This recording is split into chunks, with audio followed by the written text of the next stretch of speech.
very tall. Steve?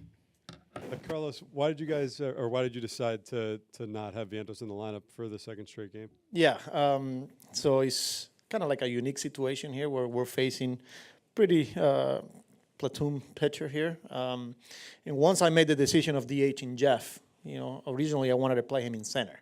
But after he came out of the game the other day, I wanted him in the lineup.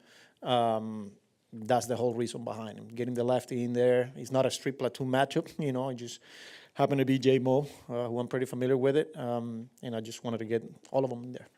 Now, the other day you had said that Soto has really been coming on for a week to 10 days in your mind. Aside from the obvious results, the numbers that we've seen in May, what looks a little bit different about his at-bats or his swings that tells you that he's there now? I don't know that anything looks. I know of the past 10 days or 2 weeks, maybe not hitting as many balls on the ground as he was doing earlier. But other than that, he's a special hitter. We knew at some point it was going to turn around, even though when it was hard for him, and he still put in an 800 OPS, and people were talking about man, he's struggling.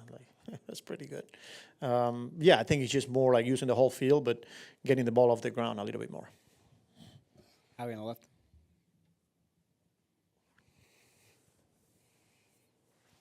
Carlos, as Acuna plays more and more and continues to do well, what's the next step or hurdle for him in his development as a regular major leaguer? I think is what every player goes through at the big league level, being able to do it day in and day out, especially when team continues to adjust to him. Different teams continue to put together a game plan, and he's going to have to make some adjustments. And that's the challenge. That's why it's not easy to play at a high level day in and day out. And it's always an adjustment period here for the younger players when they get to the big leagues, because teams will make adjustments. So I think that's the next level for him. We know the tools. We know he's having success and everything that he brings to the table. But I think, as he continues to get opportunities, teams will adjust to him, and he's going to have to make some adjustments as well. I know he's always had the reputation of a high chase rate, and he'll do that occasionally. But you go back to that at bat that he had on opening day in Houston against Hader. Was that a sign right there of growth? And have you continued to see growth in that department specifically from him? Yeah, it was a pretty good sign. I think it was opening day, right? Hader's one of the best at what he does. But then when you watch him against some right-handed pitching, some of those elite starters, and the way he's taking those breaking balls, how, he's laying off some tough pitches, he's still on the fastball. That tells you he's not guessing, that's his game. He's got to be ready for the fastball. But, being able to lay off some tough pitches and right on right. And he's done that. I think the way he's preparing, I think the way he's, whether it's watching film, getting with the hitting coaches and making sure that he's got a pretty good idea what that guy's trying to do to him day in and day out. It's been fun watching him develop on that way.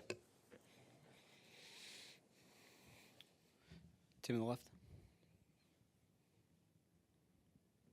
What are you hearing about the weather tonight? We should be all right.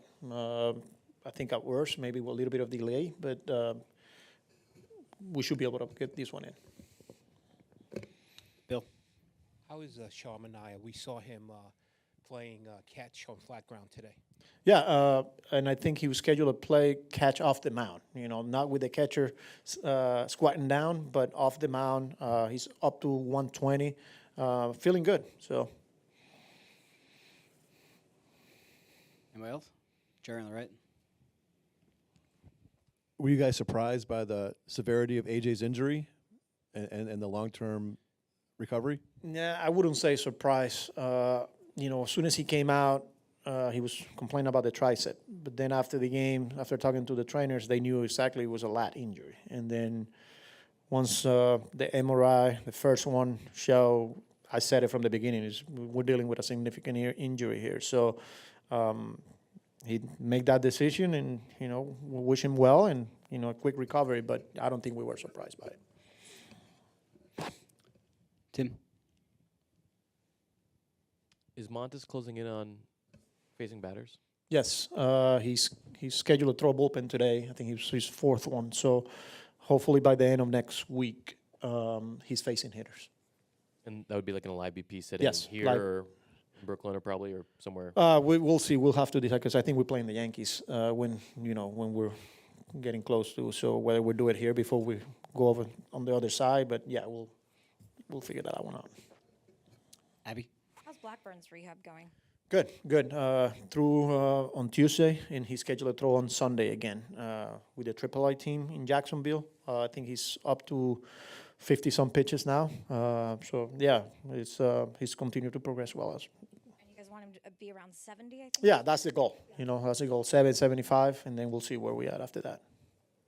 Could he feasibly get there in the next, like if you do 2 more rehab starts? Yeah, I think so. Probably, I don't know. I don't want to put a timetable here, but he's up to 50, 55. So another 2 or 3 before he gets to 65. Yeah. Anybody else? All right. Thank you very much, Carlos.